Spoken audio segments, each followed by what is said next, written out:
Hey guys, ExJW still fading here. I wanted to make a quick video about circuit overseers. I was kind of thinking back a few days ago about some of the interactions I had with them, and I'm not sure what everyone else's interactions were like, but I remember when the circuit overseer used to come to our congregation, it seemed like I didn't really get to know them too well. They only stayed about a week, um, but the only time you could really get to know them is if you went out in service. And during the week, a lot of times, if you were working, you didn't really talk to them much, even at the meetings, because it seemed like everyone crowded over them. So you could never really get that time to really talk to them and see what they're like. You can kind of gauge how they were when they're on the stage, but other than that, it almost seemed like to me there was no way to really get to know them. My circuit overseers that I remember, they were actually pretty nice. I don't remember any of them being rude to me or doing anything kind of odd. I do remember one instance though, when I was going out in service. The day prior, I made plans with one of my elders in my congregation to go out in service with him. The circuit overseer, before you go out in service, I forgot what that was called. It's like, I guess, a service meeting. We were at the service meeting, and the circuit overseer was making plans for everybody and putting everyone in groups. And the circuit overseer, very kindly, he was trying to get me to work with him. He asked me if I wanted to work with him, but I felt kind of bad because I already had made plans with my elder of that congregation. So I said, oh, I'm sorry, I already made plans. And there's like a lot of people in the congregation because everyone goes out when the circuit overseer is there that week. And when I said that, I remember some people, I heard them like kind of like they gasped. And I was young, so I was just like, what's so wrong? Like, what's wrong? I made plans with somebody, so I was trying to stick to what I already had said I was going to do. But I guess that was like taboo or something. So I remember them gasping, and I was just like, oh gosh, what happened? And my mom was there, and she didn't really like reprimand me or anything, but she was just like, oh, you probably should have just went out in service with him. And I said, yeah, but I already had made plans prior. So there was that. That was just like one experience I had. I do remember one of my circuit overseers prior to that, because they change every so often.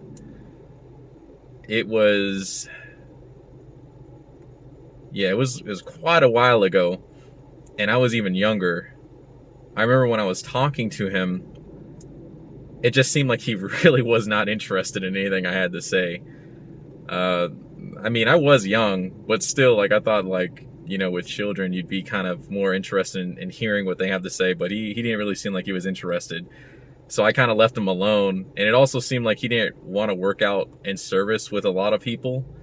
I guess he was just a very reserved person or something, but he didn't really seem like he was that warm, not like a whole bunch of other people, or other circuit overseers that I've had.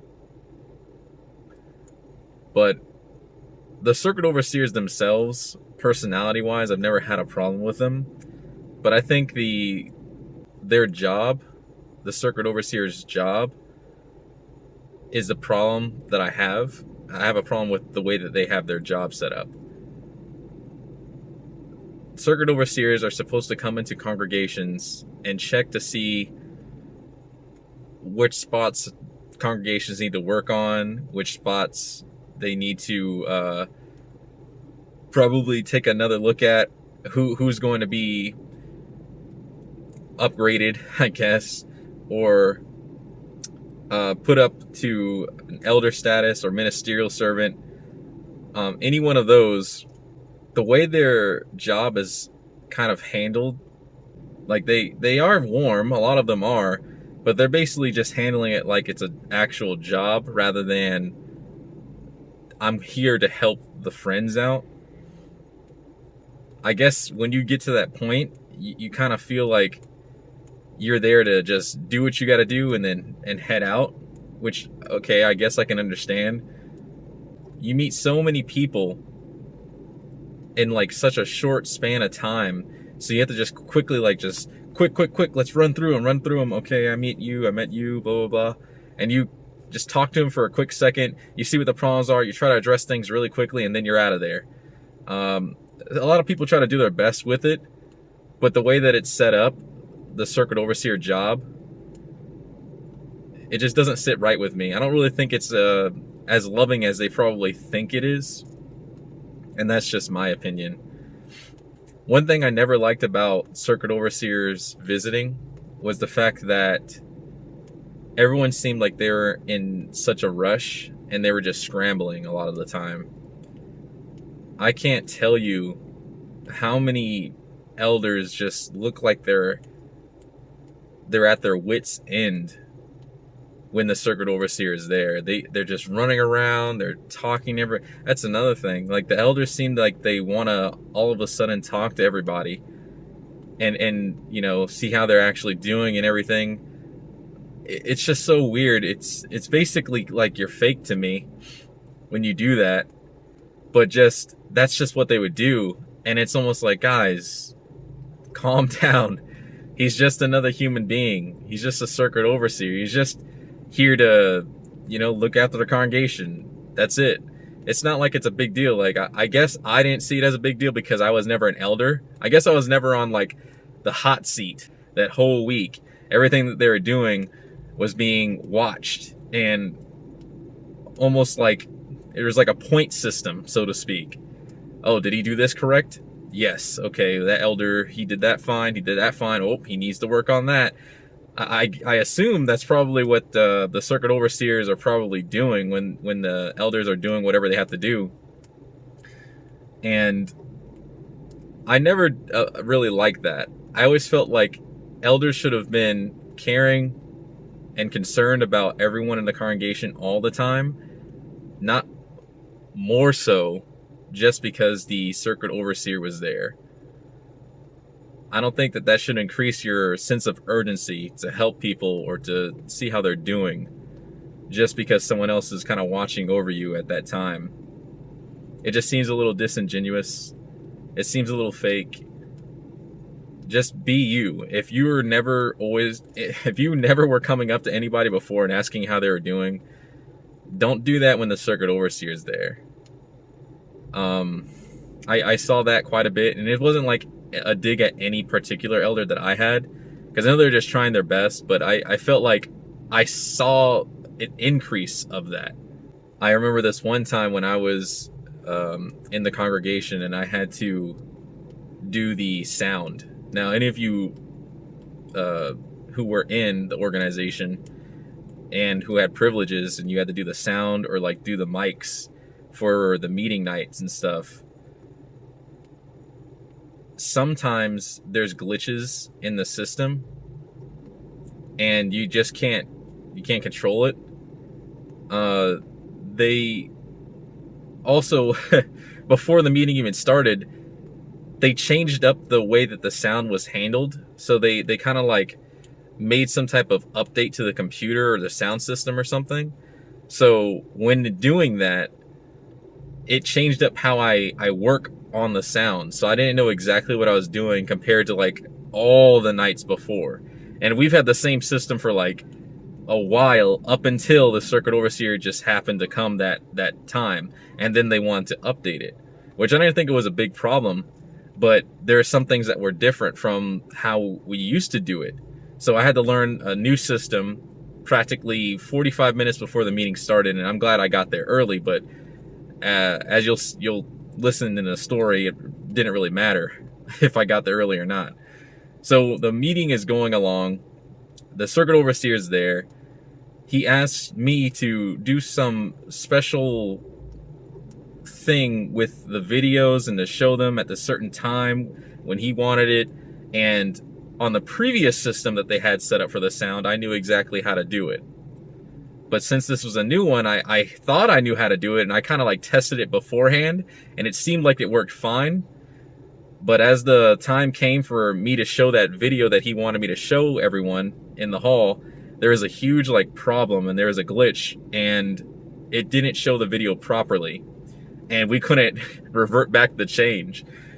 So as you know now in the congregations, there's like, you have the computer in the back, which controls the sound. At least in my congregation, there was a computer. And then in the front, there were 2 monitors. The 2 monitors, or 2 TVs, show what you want them to show when you click on certain things on the computer. Well, for some reason that didn't work properly. So they both went completely black and we couldn't change it back to showing anything. So he asked for the pictures, I couldn't show them up, and I was just like, oh, okay, well, as you would imagine, some elders came rushing back there, and they're just spazzing out, and I knew how to solve the problem. It was a glitch, but I knew how to solve the problem, but nobody wanted to kind of listen to me at that moment. I guess, you know, they were thinking, oh, he made a mistake, he doesn't know what he's doing.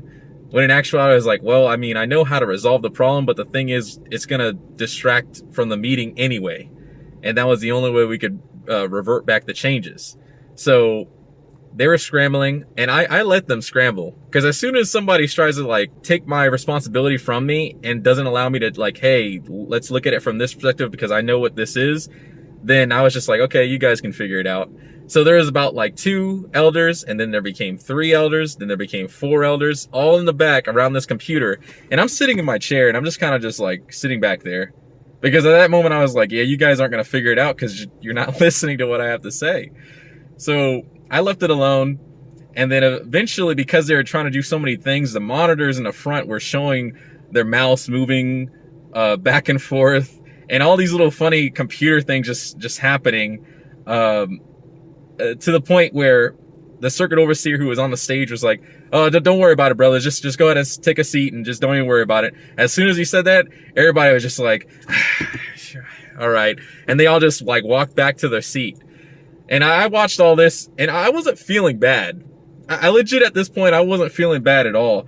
I kind of just like, well, I mean, stuff happens. That's just kind of how I felt about it. Sometimes things just happen. It's unfortunate that it happened tonight, because the circuit overseer is here and you guys are like spazzing out and stuff, but it just happens sometimes, whatever. They didn't give me any flack for it. Obviously, I don't think they would like hate me for that. It was a mistake. Okay. We can move past this. I would argue that maybe the best thing to do when you know that,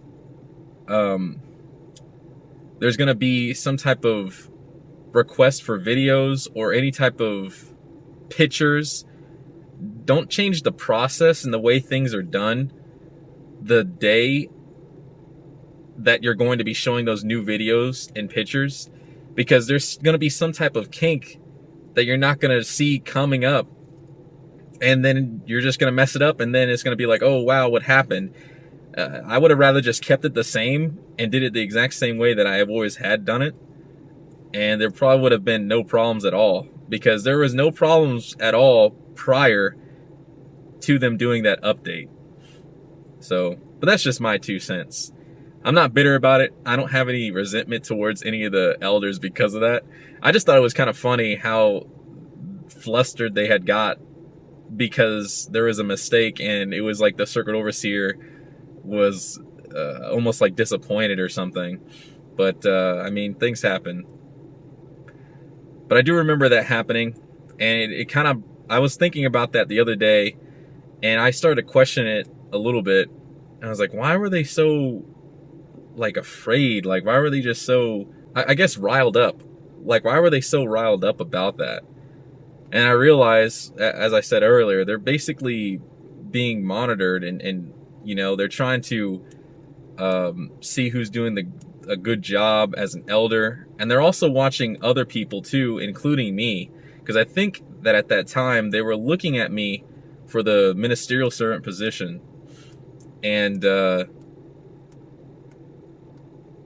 I assume that I didn't get it, but I don't think it was because of that reason. It was definitely because of service time, because I was doing everything else. The only thing I just wasn't doing was getting enough service time. I wasn't hitting those 10 hours a month. because that's the only thing that matters. Even though I was helping out people and everything else, it's just a little odd. But it's very interesting how that whole situation just happened with the circuit overseer. And I remember that one instance very, very well. I don't really remember being too close to any of the circuit overseers that we had in my congregation. I remember there was one of them that I liked a little bit, and I think the only reason why I liked him was because he seemed really practical, and he seemed pretty balanced. When I went out in service with him one time, and he gave me a story. Like I said, so how did you end up at that time? How did you end up getting into the truth? Because that's what we called it at that time. I don't call it the truth anymore. I learned my lesson from the first video. Everyone kept getting on me about don't call it the truth. And I'm like, okay, you're right. I shouldn't call it the truth. It's no longer referred to as a truth for me. But at that time in this story, I referred to it to him as a truth. How long did it take you, or how did you get into the truth? I asked him that question, and he said, man, when I was pretty young, like around 18 or 19, I was not even interested in doing anything in the truth. I was basically messing around. I wasn't doing anything for school. I wasn't really working. I basically had a part-time job, and I just did that job, came home, and just wasted time, he said.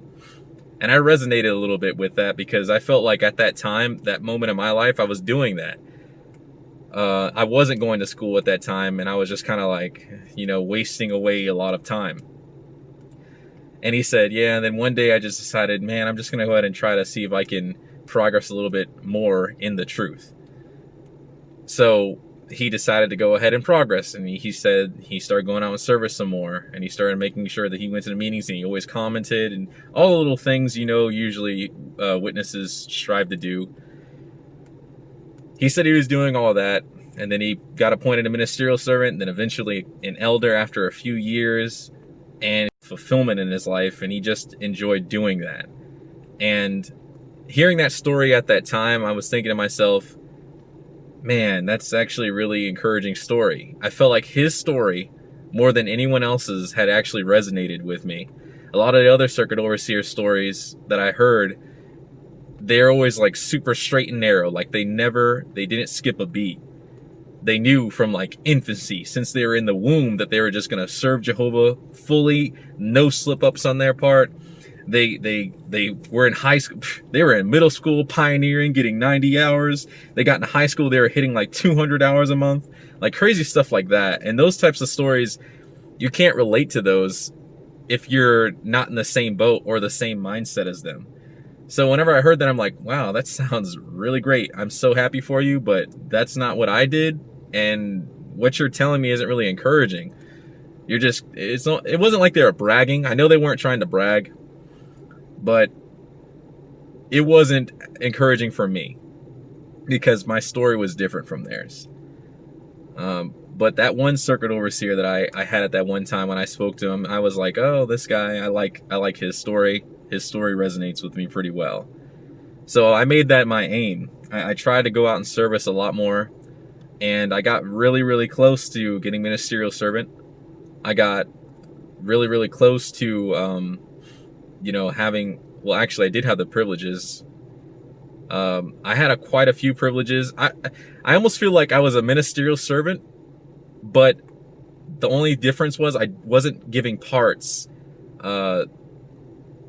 during the weekday, or talks sometimes on the weekends, on Sundays, or whatever time usually people have their meetings. Because I know some people have it on Saturdays. Ours were mainly on Sundays. I wasn't giving any talks. I also was not giving any parts during the weekday meetings. But everything else I was pretty much doing. I was doing the mics. I was doing the sound. I was helping out at conventions with certain privileges that a lot of brothers who, if you're not really you don't have a good foundation in your congregation, they probably won't choose you to be like the leader of a whole group of people to do certain things. But I was chosen to be that leader, even though I wasn't a ministerial servant. and to give direction to a lot of other people. So I was practically a ministerial servant just without the talk part. And you know what? I actually enjoyed it. I liked that a lot more. I didn't mind giving talks, but I just didn't really enjoy it as much as just helping out. My whole thing was I like to help out and do all the stuff behind the scenes. Someone else can give the talks. I can care less. That's just less work for me. But yeah, that's kind of where I was at. And I guess if you fast forward a little bit,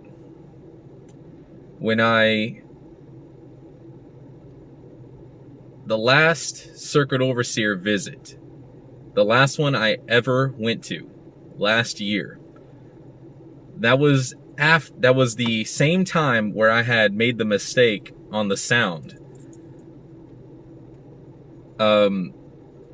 After the circuit overseer had left, I believe they told the elders of my congregation, hey, I like this brother, but he made a mistake on that sound, so kick him to the curb. I'm sorry, I'm just joking. That's not what he said.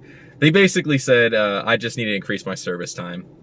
And I didn't really, hear that before this, but what I did was I went to my elder in the congregation. I've been giving a lot of thought to this prior. I said I wanted to change congregations to learn another language. And I won't tell you what language it is, just so, just to kind of save my identity, basically. But I changed my congregation to learn another language. And the elder, it was kind of funny, that same night that I was going to talk to him, he wanted to talk to me. And the reason why was because he wanted to tell me, hey, we were looking at you to become a ministerial servant, but you needed to increase your service time. Well, before he said that, I said, well, I wanted to actually tell you something. And he's like, oh, okay, well, you can go first. Because he probably didn't know what I was going to say. He probably thought I was going to, confess something. I don't know. But I told him, yeah, I wanted to go ahead and change my congregations. Or change congregations. And then he said, oh, okay. And that was pretty much it. So I changed congregations and I went to another congregation for a foreign language. I was there for a few months and I was doing pretty well because I had known some people before changing over to that congregation. And all the people were really nice over there. And after a while, I started to slowly realize certain things that weren't right in the organization. So I started questioning the organization a little bit. And then I started to look into more personal study.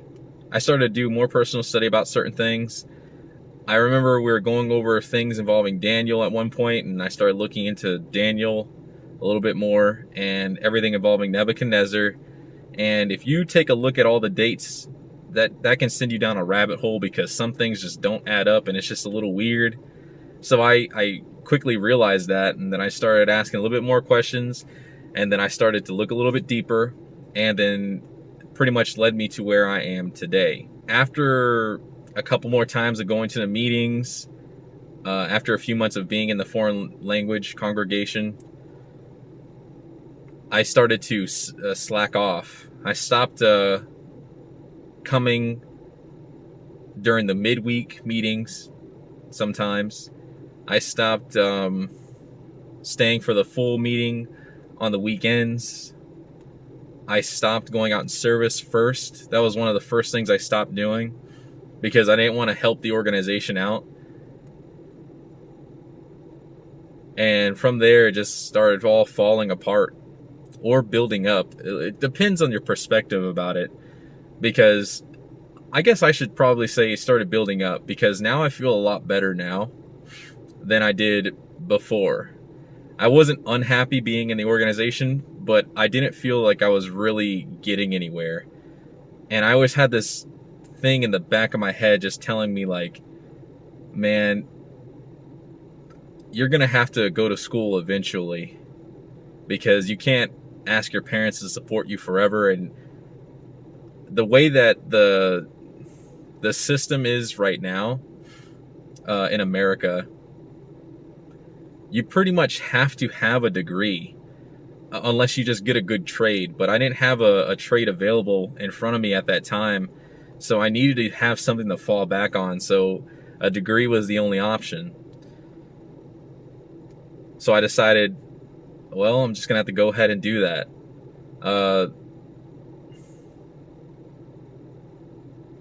I always knew that I would have to eventually do it, but finding out all this stuff led me to that faster. And I have to say that that was actually a build-up. That wasn't everything falling down. It was more of a build-up, because now I realize it was the best choice I could have made, and I'm very happy with the progress that I've been making thus far. I know a lot of other I know a lot of other people who are in the organization still, but don't really want to be, and are watching videos like this. They're probably thinking the same thing. And I have to say that you're literally gonna have to do it unless you have a trade. There's not much else to fall back on. And I was trying to fight against it for years. Ever since I graduated high school, I was thinking to myself, I don't think I have to go to college. But now it almost seems like it's mandatory. And I really hate to say it. It's either that or get a good trade. I'm pretty happy with the decisions that I've made. I feel like the time that I left the organization was almost perfect, almost too perfect, because I left about a year ago, and all these months up until then, I was going to school and I was trying to progress a little bit with that, and then the C-19 situation hit everybody, and I don't really have to worry about interacting so much with other witnesses. I'm not sure how everyone else is faring with that, actually. You'll have to tell me in the comment section if it's better that Zoom meetings are a thing rather than actual meetings, because I haven't been to a Zoom meeting. I don't even have Zoom downloaded. I didn't get to that at all. So I have no knowledge of that. I hear my family members on Zoom sometimes when they're when they're trying to go out in service, and also when they're in the meetings and stuff like that, but I don't really pay attention to it, so I don't have any knowledge of how it actually is. Well, thank you so much for watching this video. I hope you guys appreciated it. I wonder what you guys have to say for your circuit overseer, what experiences you've had with your circuit overseer. I'd love to hear it.